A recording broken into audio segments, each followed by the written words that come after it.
ये हमारे power transformer का C&R पैनल है।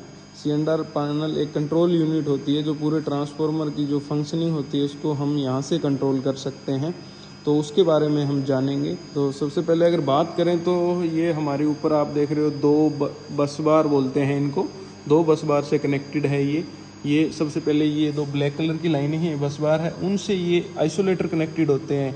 ईच बस बार का अलग अलग आइसोलेटर होते हैं दो, इनको हम सेमाफोर से इंडिकेट करते हैं। ठीक है, जिस तरह ये ब्लैक कलर की इसके अंदर जो लाइन है अगर वो सीधी वर्टिकल पोजीशन में है तो इसका मतलब है ये कि जो आइसोलेटर है ये इस बस बार से कनेक्टेड है। अगर ये हॉरिजॉन्टल पोजीशन में होगा तो इसका मतलब है ये इससे कनेक्टेड नहीं है। ठीक है, आइसोलेटर मतलब ओपन है हॉरिजॉन्टल पोजीशन में।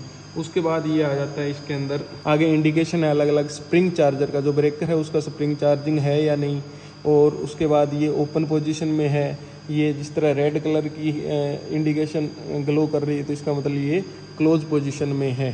ठीक है, ये इसका सेमाफोर है ब्रेकर का। ब्रेकर ऑन कंडीशन में होगा तो ये पूरा वर्टिकल रहेगा। उसके बाद अगर ये ऑफ रहेगा तो ये हॉरिजॉन्टल पोजीशन में मूव कर जाएगा इसका सेमाफोर। उसके बाद ये ट्रांसफार्मर की सीटी आ जाती है। ठीक है, ये ट्रांसफार्मर का जो स्टार में हमने इस ट्रांसफार्मर को कनेक्ट कर रखा है उस चीज़ को ये यहाँ से हम इसको इंडिकेट करेंगे। जो सीटी है जो ट्रांसफार्मर की वो इधर इसका CTR रेशो होता है जिस तरह 250, 150, 100, 75। ठीक है, ओब्लिक 0.577.1/1 एम्पियर। ठीक है, इसका मतलब मैं बता देता हूँ कि जो 250 पर इस तरह ये लाइन लगा रखी है तो इसका मतलब हमने इस ट्रांसफार्मर को 250 पर कनेक्ट कर रखा है। अकॉर्डिंग टू लोड हम इसको शिफ्ट कर सकते हैं इसका CTR। ठीक है, इसको 150 पर भी कर सकते हैं, 100 पर भी कर सकते हैं और 75 पर भी कर सकते हैं। जो इसकी जो सीटी की जो सेकेंडरी टर्मिनल से हम जो आउटपुट वोल्टेज जिस तरह प्रोटेक्शन और मेजरिंग के लिए लेंगे वो इस रेशो में लेंगे 0.57। ठीक है, /1 एम्पियर के रेशो में लेंगे। ठीक है, ये प्रोटेक्शन के लिए आ जाती है, ये मेजरिंग के लिए आ जाती है 1/1। ठीक है, उसके बाद अगर बात करें तो ट्रांसफार्मर को इस तरह हम इसके बाद ये आ जाते हैं इसके जो मीटर है मेजरिंग मीटर, एम्पियर मीटर है, ये वोल्ट मीटर है, ये इस ट्रांसफार्मर का कितना लोड चल रहा है उसको इंडिकेट करेगा और ये इसकी वोल्टेज को इंडिकेट करेगा कितनी वोल्टेज इसमें फ़िलहाल चल रही है। ठीक है, हम इसके सिलेक्टर स्विच से इसको चेंज भी कर सकते हैं। जिस तरह ये एम्पियर मीटर का सिलेक्टर स्विच है, यहाँ से R, Y, B तीनों फेसों की हम वोल्टेज चेक कर सकते हैं। अगर उसके बाद हम ये देखो उसके बाद आ जाता है एनोशिएटर के ऊपर पूरा इंडिकेशन रहता है जो भी हमारे ट्रांसफार्मर के अंदर फंक्शन होंगे, जो फॉल्ट होगा। ठीक है, वो यहाँ पर ये जो LED टाइप में लगे हुए हैं वो जिस तरह अगर हमारे बुकोज अलार्म आती है तो इसके लिए बुकोज ट्रांसफार्मर बुकोज अलार्म के लिए ये दे रखा है तो ये ग्लो करना शुरू हो जाएगा।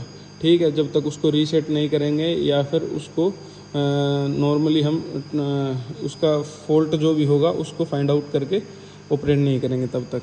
इसके ऊपर सारी अलार्म्स जितने भी फंक्शन होते हैं वो दे रखे हैं। जिस तरह ये देख रहे एमओजी का दे रखा है, मैग्नेटिक ऑयल अलार्म, बुकोज का दे रखा है, OTT का दे रखा है, ऑयल टेम्परेचर हाई का। ठीक है, ये HV की वाइंडिंग टेम्परेचर का दे रखा है, LV की वाइंडिंग का है, RF का है और करंट का है, CB का गैस प्रेशर अगर कम हो जाता है तो उसके लिए भी ये यहाँ पर दे रखा है, सभी का दे रखा है। यहाँ आप इसमें देख सकते डिफरेंशियल का दे रखा है, सर्किट ब्रेकर हेल्दी है या नहीं ट्रिपिंग का। ठीक है, उसके लिए CB सर्किट ब्रेकर का DC फेल है तो उसके लिए यहाँ से इंडिकेशन आ जाएगा। तो यहाँ से हम ये ऑब्जर्वेशन ले सकते हैं जब भी फॉल्ट इसके अंदर क्रिएट होगा तो। उसके बाद आ जाता है इसके, ये मैंने बताई दिया है सिलेक्टर स्विच है, यहाँ से हम इसका एम्पियर चेक कर सकते हैं तीनों फेस के अंदर। यहाँ से ये इंडिकेट करेगा, इसको अगर हम ऑपरेट करेंगे तो यहाँ से चेंज होगा।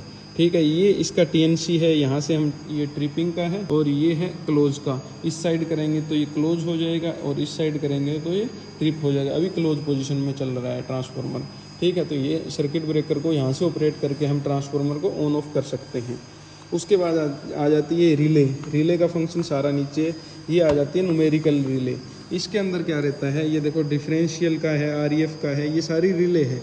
यहाँ से जब भी ट्रांसफार्मर के अंदर कोई फॉल्ट आएगा तो ये जिस तरह अगर डिफरेंशियल रिले आती है तो ये LED ग्लो कर जाएगी और यहाँ पर इंडिकेशन आ जाएगा कौन से फेस पर डिफरेंशियल आ रही है। ठीक है, उसके अकॉर्डिंग यहाँ से हम रीसेट भी कर सकते हैं। ये फंक्शनिंग रहती है पूरी की पूरी इसकी। ठीक है, उसके बाद ये आ जाती है हमारी इलेक्ट्रोमैग्नेटिक रिले है। ये अब आपकी डिजिटल रिले आ जाती है, न्यूमेरिकल रिले भी बोल देते हैं। उसके बाद ये इलेक्ट्रोमैग्नेटिक रिले होती है सारी की सारी, जिनका हम ऑपरेशन, जिस तरह इसका अगर फॉल्ट आएगा तो उसको फॉल्ट को हम लोकेट करके उसको हम सॉर्ट आउट करेंगे। उसके बाद ट्रांसफार्मर को ऑपरेट करना होता है। उसके विदाउट अगर ये अलार्म आ रही है तो बिना सॉर्ट आउट करने के हम ऑपरेशन नहीं करेंगे। जिस तरह बीटी है, बुकोज रिले बोल देते हैं, बुकोज ट्रिप रिले, ठीक है, बीटी का हमने शॉर्टकट में लिख रखा है, ठीक है। ओटीटी है, ऑयल टेम्परेचर रिले, ठीक है। इसमें 2 रिले होती है इकट्ठी, ये इधर वाली ओटीटी होगी, इधर वाली बुकोज रिले आ जाती है। फिर ये आईडीसी सुपरविजन रिले, ये देखो ये लिख रखा है इसके ऊपर। इसी तरह ये करंट बैलेंस रिले है, ये पीआरवी है, ट्रांसफार्मर के जो ऊपर पीआरवी माउंटेड होती है, प्रेशर रिलीव वाल्व होता है। ये ओएलटीसी का अलग होता है, ये इसके साथ ओएलटीसी की है, ठीक है। ये होता है मेन टैंक का, 2 टैंक होते हैं ना, ओएलटीसी और मेन टैंक। मेन टैंक की पीआरवी यहाँ होती है, ठीक है। ये डब्ल्यूटीटी है, वाइंडिंग टेम्परेचर एचवी के लिए है, ठीक है। ये रिले, ये 2 रिले होती है एक के अंदर, साइड वाली एचवी की है। इसी तरह ये नीचे दे रखा है डब्ल्यूटीटी एलवी, ये एलवी की होगी, ये आरईएफ होगी एलवी की, ठीक है। एचवी और एलवी की आरईएफ अलग अलग होती है। CT2 एचवी और एचवी CT2 एचवी वाइंडिंग और एलवी CT2 एलवी वाइंडिंग तक आरईएफ को हम लोकेशन रहती है, ठीक है। वहाँ से वो फॉल्ट ये अलग अलग है, ट्रिपिंग सुपरविजन के लिए है, ये रिले सुपरविजन के लिए है, ये आपकी ओएलटीसी बुकोस रिले है, ये ट्रिपिंग के लिए ये रहेगी, ठीक है। तो ये हमारी आ जाती है नीचे। फिर ये तीनों फेसों के लिए और करंट की रिले आ जाती है। ट्रांसफार्मर में अगर कोई और करंट फॉल्ट होगा तो ये तीनों आर वाई बी फेस तीनों के लिए ऑपरेट रहेगी। तो दोस्तों ये इसकी फंक्शनिंग रहती है। ये साइड में एक और है, ये है AC/DC चेंज ओवर। जब भी अगर हमारी रिले सारी DC पर ऑपरेट होती है, जब भी हमें DC फेलियर हो जाती है तो AC to DC ये कन्वर्टर है, ये चेंज करके इमरजेंसी कंडीशन में ऑटोमेटिकली ये DC सप्लाई देगा। तो ये हमारा पूरा ओवरव्यू था ट्रांसफार्मर के C&R पैनल के ऊपर। अगर वीडियो अच्छी लगी हो तो इसको शेयर ज़रूर करना।